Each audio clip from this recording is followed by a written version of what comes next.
The world of television is vast and varied, but it's a little smaller than you might expect. These famous TV shows weren't content to stay within the boundaries of their time slots. In New Girl, Zooey Deschanel plays Jess, a woman who finds herself living with 3 men in a Los Angeles loft. Meanwhile, Brooklyn Nine-Nine is about a group of off-the-wall police officers from New York City and their unorthodox methods of investigating crimes. The two found their way into the same universe via 2 episodes, one in each show. In Brooklyn Nine-Nine's The Night Shift and in New Girl's Homecoming, both of which aired back-to-back, Jess begrudgingly helps Brooklyn Nine-Nine lead Jake work a case after he attempts to commandeer her friend's mom's car. Ma'am, I need to commandeer this vehicle. If you want to commandeer this vehicle, then you're gonna have to commandeer this ass. She goes along for the ride, and the car is damaged in the process. In Homecoming, Jess meets the rest of the precinct while working with them to resolve her issue. It's a fun and unusual crossover that came out of left field, and fans of both shows got a treat seeing these characters interact in 2 Fox series that likely needed ratings boosts at the time. The Office and Parks and Recreation are still considered 2 of the greatest mockumentary series in TV history, linked by developer and producer Greg Daniels. The Office is set in the corporate world of the Dunder Mifflin Paper Company in Scranton, Pennsylvania, while Parks and Rec takes place in the fictional town of Pawnee, Indiana. The shows take place too many miles apart to make much impact on each other, but they do share one very special dog. In the Office episode Fundraiser, Andy Bernard impulsively adopts 12 dogs at a company event. Fans of Parks and Rec will notice that one of them is the same 3-legged pit bull mix that Andy Dwyer and April Ludgate rescue from the Pawnee Animal Shelter and named Champion. Played by Lucy the dog, Champion appears in numerous episodes of Parks and Rec after being introduced in Season 4. Given that one Andy couldn't care for all the dogs, it's reasonable that one of them could have somehow ended up a few states west in the care of a different Andy. He's a mutt. Half amazing, half terrific. If one shared canine actor isn't convincing enough, a printer made by Dunder Mifflin parent company Sabre shows up on Parks and Rec. That seals the deal, but just don't think too hard about how Ann Perkins and Karen Filippelli look and sound exactly the same. Whether you prefer the legacy of The Simpsons or the edginess of Family Guy, it's undeniable that both Fox series have become worldwide sensations. The 2 shows have occasionally engaged in some back-and-forth shoutouts throughout the years that go beyond mere references or parodies. For Seth MacFarlane and company, who owe a debt of gratitude to the Elder series, the chance to take things a step up with a full-fledged hour-long crossover episode in 2014 must have been a dream come true. I think you and I are gonna get along just okay. In an Entertainment Weekly interview with MacFarlane and Simpsons creator Matt Groening, MacFarlane credited The Simpsons with inspiring his path forward, emphasizing, "I'm the first person to say, stylistically, absolutely, we took 100 cues from The Simpsons." MacFarlane credited Rich Apple, who had worked on both series, with spearheading the long-awaited team-up, a Family Guy episode in the style of The Simpsons featuring numerous characters from Springfield. The episode follows the Griffins as they travel to Springfield, where they naturally cross paths with The Simpsons. Peter and Homer search for the Griffins' car. Bart and Stewie end up making prank calls together. Lisa connects with Meg, and Marge and Lois find they have a lot in common when it comes to their husbands. While hardly the best episode in either show, Simpsons Guy was a dream come true for fans of both. For much of the 2000s, it felt like the world had lost fever. Fans argued over the hidden meaning of it all and made all sorts of predictions about the true nature of the island. Alias premiered 3 years earlier and ran concurrently for a couple of years, starring Jennifer Garner as a spy-turned-double agent who fights to reclaim her life. The shows didn't seem to have much in common outside of their creator J.J. Abrams. While Abrams could have engineered a crossover between his 2 hit series while they were on the air, he didn't do that. Not exactly. Instead, he sprinkled in some hints of their shared universe in various subtle ways that most fans likely missed at the time. In Lost, for example, Charlie is a member of the moderately successful band Drive Shaft, which had a hit song called You All Everybody that's heard in various flashbacks on the show. Meanwhile, in the Alias episode, The Awful Truth, the song can be heard in the background while Sydney talks to her father during a party, firmly placing the 2 shows in the same universe. In the vast world of police procedurals, one fictional detective, Richard Belzer's detective John Munch, managed to drift through much of the wider television multiverse. Even though he'd usually show up in dramas, he went as far as making an appearance in the iconic comedy series Arrested Development. According to Law & Order creator Dick Wolf, the whole thing started when he and Tom Fontana of Homicide: Life on the Street struck up a friendship while working in the same building during the late 80s. Despite their 2 shows being quite different, Wolf says the pair dreamed up a crossover crossover, quote, mostly for the annoyance factor. Even though making it was a challenge and NBC didn't want to pay for it, the crossover was such a success that it turned out to be just the beginning of Munch's world hopping. Through the years, Munch appeared in 10 different TV shows, crossing into different networks, genres, and styles of television. In Arrested Development, Munch shows up undercover as part of a CIA sting operation, trying to get dirt on the Bluth family while disguised as a scrapbooking professor. My favorite birthday, foreign bank statements, and of course, family secrets. The wider Munchiverse includes The X-Files, The Wire, and of course, Law & Order. Throughout its 12 seasons on the air, the light-hearted cozy mystery meets forensics procedural Bones was more than just a character-driven comfort show. It also gave viewers a chance to get an inside look at the world of forensic archaeology and anthropology with the help of Dr. Temperance Bones Brennan's team of science geeks at the Jeffersonian Institute in Washington, D.C. And thanks to 2 very special crossover episodes, it turns out supernatural shenanigans are canon in the Bones universe. Is there a cosplay competition going on that I wasn't invited to? Do I look as though I have just beamed from the planet Vulcan? Like Bones, the supernatural horror series Sleepy Hollow picked up an avid following during its short run thanks to its witty writing, rich lore, and memorable ensemble cast. The fish-out-of-water tale found Revolutionary-era Renaissance man Ichabod Crane facing off against demonic forces working to bring about the apocalypse. Although the series was not moved to the DC area until its 4th season, fans of both shows were treated to a Halloween crossover tale beginning with the Season 11 Bones episode, The Resurrection in the Remains, and wrapping up in the Season 3 Sleepy Hollow episode, Dead Men Tell No Tales. The 2 timelines are brought together when the Bones crew learns that a centuries-old corpse is linked to a much more recent murder.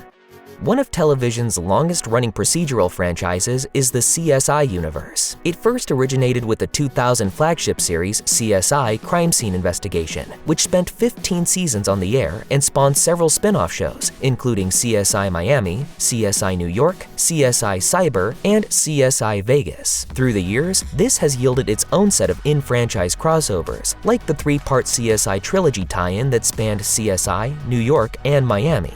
But it's also part of a larger shared universe that includes Cold Case, Without a Trace, and weirdly 2.5 Men. The first in the trio of non-CSI crossovers, CSI New York and Cold Case crossover episode Cold Reveal, begins when Philadelphia detective Scotty Valens of Cold Case reveals that DNA from CSI New York detective Stella Bonacera came up in a Philly cold case. In pursuit of answers, he travels to the Big Apple, where the 2 detectives end up searching for the truth together. The show's parent series, CSI, would later cross over with Without a Trace in a 2-part episode spanning both shows. And in 2008, a 2-part crossover featuring CSI and 2.5 Men would officially put the collective Cold Case, Without a Trace, and CSI universe in the world of the popular sitcom.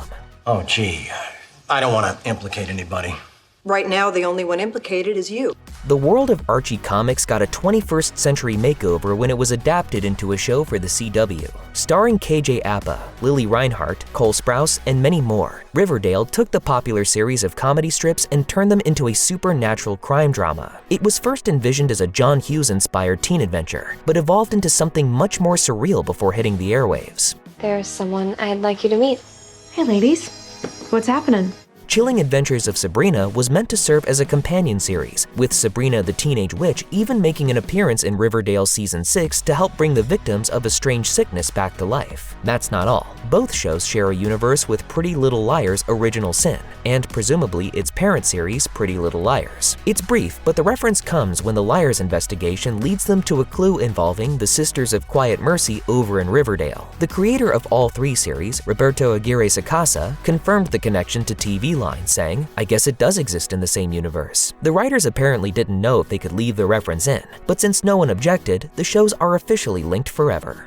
With his tiny shorts, party-ready mustache, and candy apple red Ferrari, Tom Selleck's Thomas Magnum of Magnum P.I. exuded 80s coolness as he chased slippery characters all over Oahu. Magnum's energy was pretty much the polar opposite of another 1980s detective, Angela Lansbury's Maine-based retired teacher-turned-mystery writer Jessica Fletcher of Murder, She Wrote. But the 2 shows have more in common than their status as network hits, or the fact that they both start with the letter M. They also exist in the same TV universe. Who are you?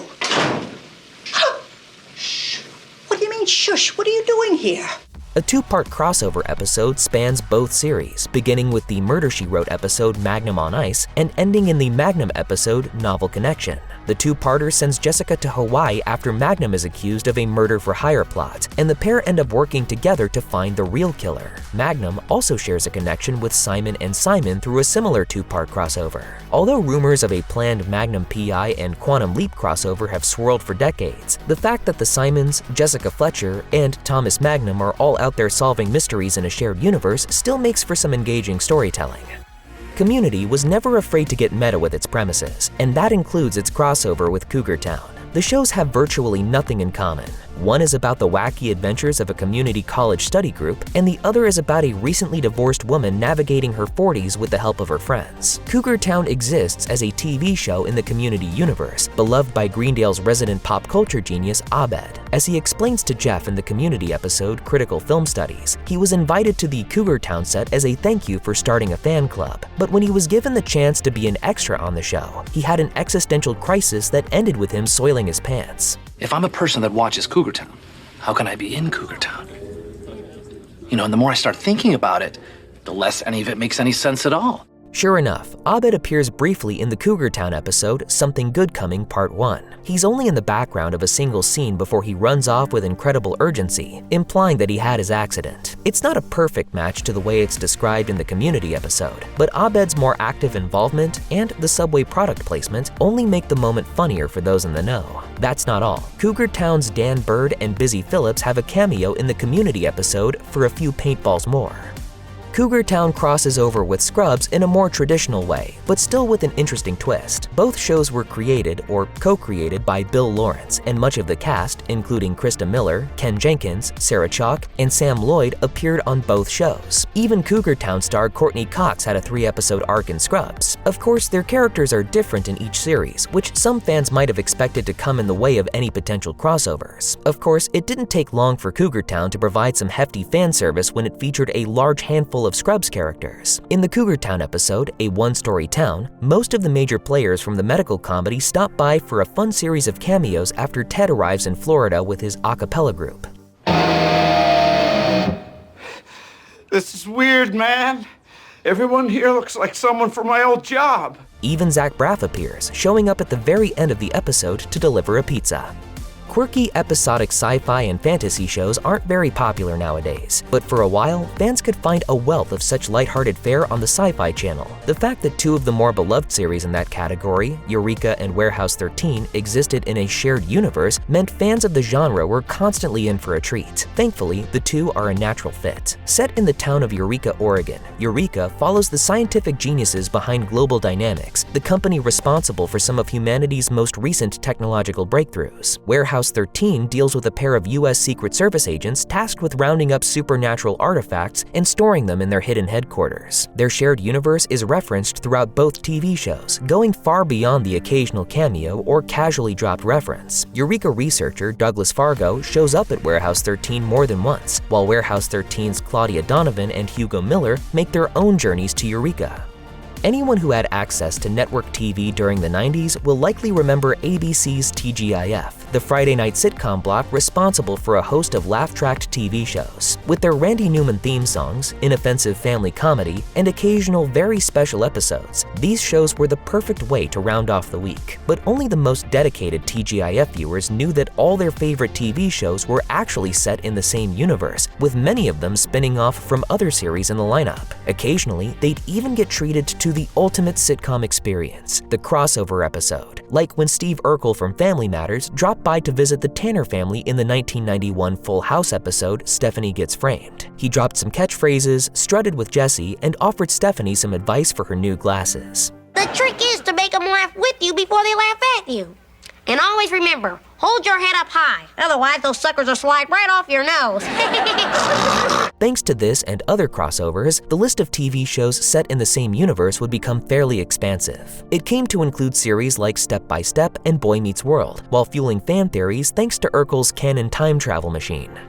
When TV writers reference other works that have influenced their storytelling, it can add layers to the narrative, or even lead to new fan theories. While they're usually a treat, occasionally fans get a clumsily handled TV illusion that feels shoehorned in, leaving fans scratching their heads. Such was the case when a Team Knight Rider episode suggested that it shared a universe with Star Trek. This connection begins with the 1967 Star Trek episode, The Changeling. The Enterprise crew confronts the deadly sentient space probe Nomad, which originated centuries earlier from Earth and wants to destroy whatever imperfections it can. After Nomad mistakes Captain Kirk's name for that of his creator, Jackson Roy Kirk, it realizes that it's not perfect either, so naturally it must destroy itself. Nomad has been called one of the Star Trek franchise's best villains, which is apparently why the writers of Team Knight Rider tried to write it into their show. One episode in the Knight Rider sequel series deals with a killer sentient space probe invented by one Jackson Roy Kirk. While it's a one-sided reference, it's not quite enough to warrant shipping Kit with the Enterprise computer.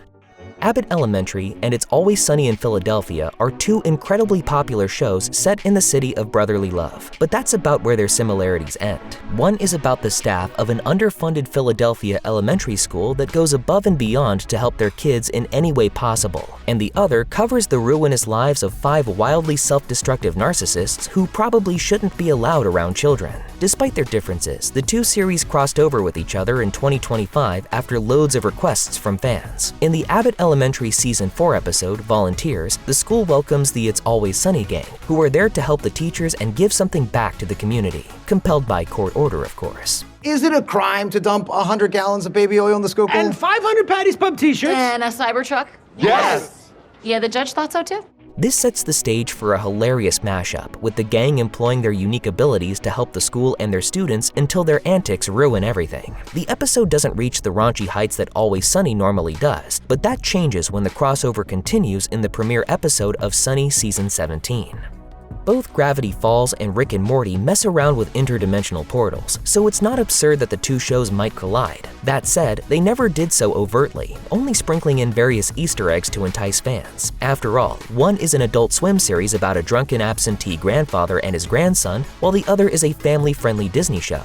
Nevertheless, Rick and Morty co-creator Justin Roiland and Gravity Falls creative force Alex Hirsch are close friends, and the two found clever ways to tie their shows together. The most glaring example comes in the Gravity Falls episode Society of the Blind Eye, when Grunkle Stan loses a pen, notepad, and question mark mug through a portal. In the Rick and Morty episode, Close Rick Counters of the Rick Kind, Rick and Morty are chased by the Council of Ricks through different dimensions. They finally make it to one area where they fire off decoy portals to throw off their pursuers, and in one of them, Stan's missing objects quietly fall through, placing them in the same expansive multiverse. It makes sense that multiple popular Netflix shows might take place in the same universe, but Orange is the New Black and Unbreakable Kimmy Schmidt don't seem to be the most likely combination. Their premises are essentially opposites. One is about a woman ending up in prison, and the other is about a woman who's finally freed after being kept in a bunker by a fanatical cult leader for 15 years. Despite their differences, the two shows found a way to coexist, linked by Kimmy's former bunker mate Gretchen. Gretchen has a tough time acclimating to normal life, so she does what Reverend Richard Wayne Gary Wayne taught her and starts a cult for teenage boys. Her compound is eventually raided, and she's sent to Litchfield Penitentiary, the same prison from Orange is the New Black. She meets Black Cindy on the inside and decides to try the cult thing once again, only this time with adult women. I am loving this. There were tons of entertaining sitcoms in the 1990s, and two of the biggest on the air were The Nanny and Everybody Loves Raymond. Fran Drescher played Fran, the nanny herself, while Ray Romano played the lead in his show. The programs weren't entirely dissimilar, and they found a way to cross over by riffing on the piece of trivia that Romano and Drescher attended the same high school in real life. In the Nanny episode, The Reunion Show, Fran returns to her old high school for a reunion where she happens to run into Raymond Barone and have a brief interaction. She makes sure to mention how much of a heartthrob he was in his teen years while they're mingling by the buffet. In high school, I had such a crush on you. Well, who didn't? Everybody loved Raymond. The school featured in the episode, Hillcrest High School, is the real name of the institution Drescher and Romano both attended and graduated from in 1975.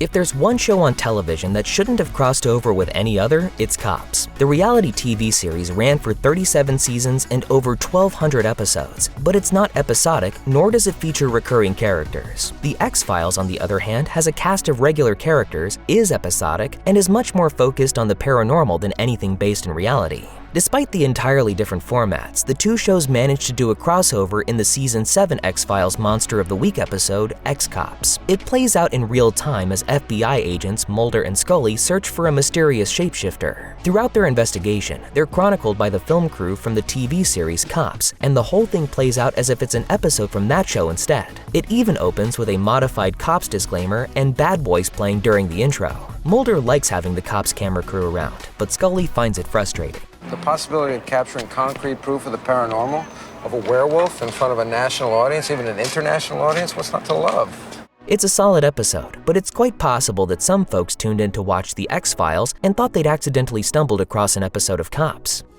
Former Boston area attorney turned TV producer David E. Kelley has been responsible for some of television's best dramas over the years. Several of his most popular legal series are set in the Massachusetts capital and happen to be part of a shared TV universe. First airing in 1997, Ally McBeal was ahead of its time as a pioneer of cringe and surreal comedy. Starring Callista Flockhart, the series found its title character navigating the strange dynamics of a Boston law firm with a unisex bathroom. Premiering the same year, The Practice was a comedy drama also set in a Boston law firm that starred Dylan McDermott as its ethically torn partner Bobby Donnell. Confirming their shared universe, both shows shared quite a few characters, including judges Seymour Walsh, Jennifer Cohn, and Roberta Kittleston. Main characters from both shows also crossed over to the other series from time to time, like when most of the main cast from Ally McBeal stopped by The Practice in the Season 2 episode Axe Murderer. Taking into account crossovers and spin-offs, the wider Kellyverse includes a handful of other series, including Boston Public, Boston Legal, and the medical drama Gideon's Crossing.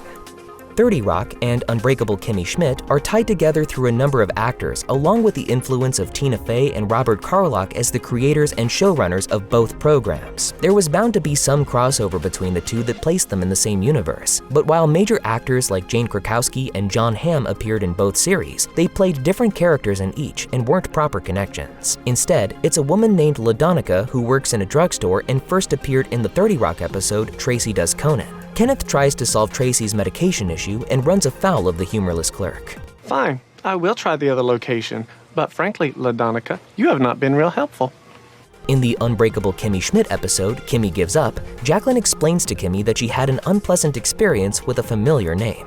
The last time I was in a drugstore was in 2004, and an employee named LaDonica said to me, "I don't know your life."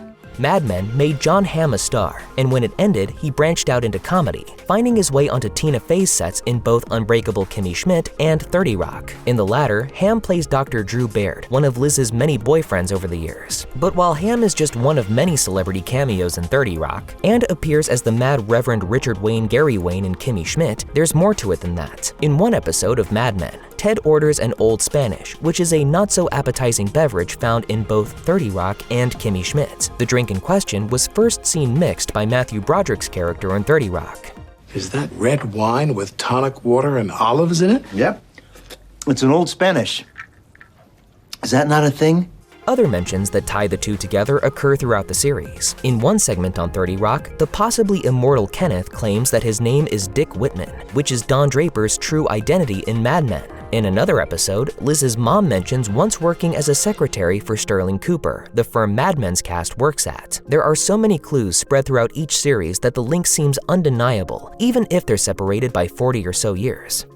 Throughout much of its run, Cheers was a ratings juggernaut that enjoyed multiple spin-offs, including Frasier. It also found itself in the same universe as Wings, which wasn't as big a hit for NBC, but it was no slouch either. Wings ran for 8 seasons, and it wasn't rare to see some of the characters from Cheers stop by for an episode or two. That's partly due to the nearby common locations of each show. Cheers is set in Boston, Massachusetts, while Wings is about 100 miles southeast in Nantucket. Every so often, Cliff, Norm, Rebecca, Frasier, or Lilith would pass through the small island airport and hop on Sandpiper Air's one and only plane.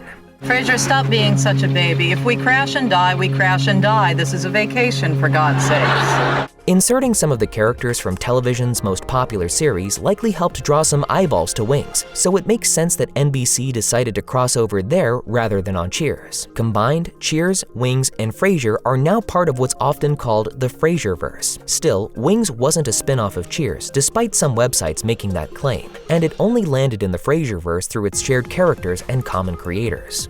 In Mad About You, the immensely successful sitcom that racked up 8 seasons and 176 episodes, Lisa Kudrow initially played Ursula, an inept waitress who drives her customers nuts by forgetting orders and acting aloof. Friends premiered 2 years later, presenting a problem for Kudrow, who was cast as Phoebe in the latter show but couldn't play both characters at the same time. It turned out that she could, however, as Ursula was reconceptualized to be Phoebe's twin sister. I'm saying I see a difference. They're twins. I don't care. Phoebe's Phoebe. Ursula's hot. There's another connection that bridges these series together and also ropes in another incredibly popular 90s sitcom, Seinfeld. In Mad About You's Season 1 episode, The Apartment, Jamie learns that her husband Paul still has his old place. He sublets it to Kramer, and it's the same apartment he occupies in Seinfeld. Kramer's a bit different in Mad About You. He's a hoarder and has a cat, among other things. Paul gives Kramer the apartment, pleasing Jamie and ensuring that Friends, Mad About You, and Seinfeld all exist in the same universe.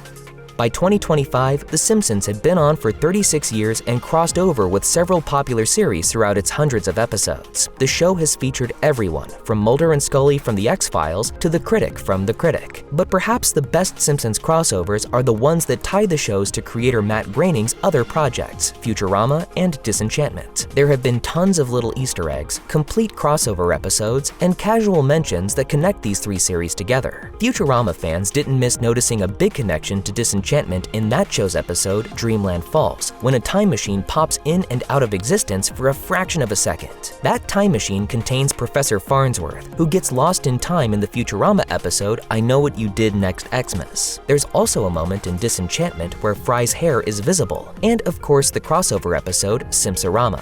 What happens to Homer Simpson in the future? I don't know. You die? Oh my God. He's telling the truth. It all breaks down into a timeline where The Simpsons is chronologically followed by Futurama, then Disenchantment, which is so far in the future that the world has come to resemble a magical medieval society.